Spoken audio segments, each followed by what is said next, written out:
in relation to last year. Fertilizer support for the short-range crop is now available at National Cereals and Produce Board depots for regions that planned in this season, including central Kenya, eastern and western parts of the country. I urge all unregistered farmers to use this opportunity to register so that they can benefit from the support of fertilizer for all their crops, whether it is tea, coffee, sugarcane, macadamia, avocados, and all the other crops that are engaged with our farmers.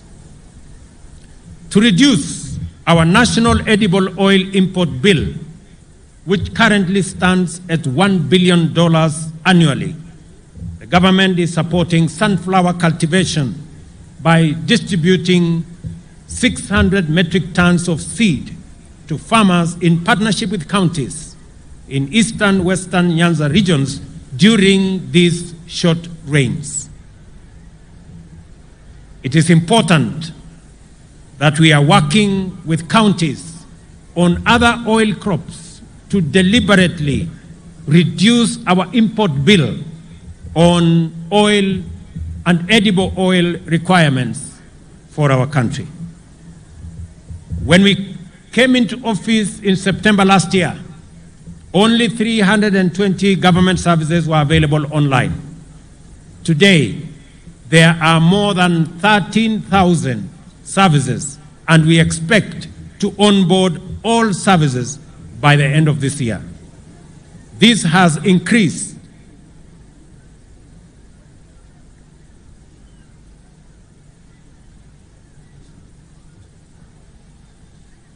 efficiency. This has increased efficiency in service delivery, revenue collection, and enhanced accountability of government services and revenues.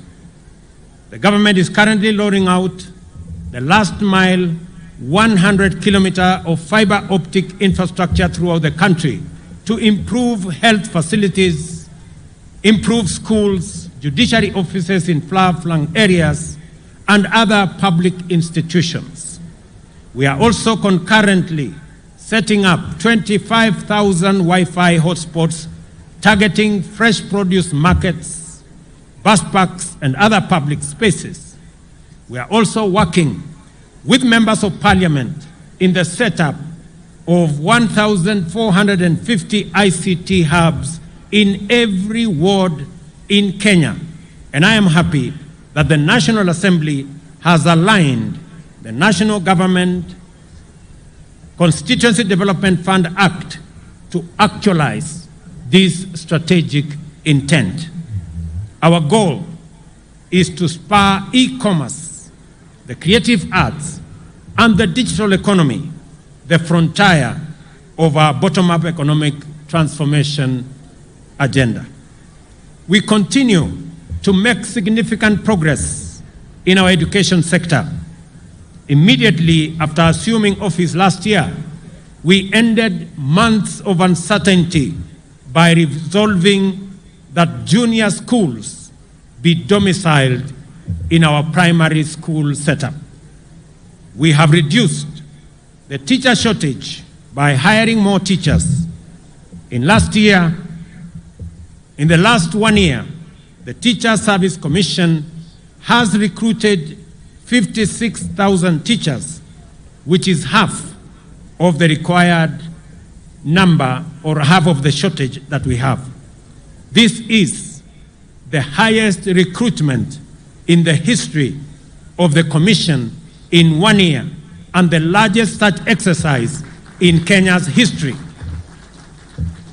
We intend to close the gap on teacher shortage in the coming 2 years.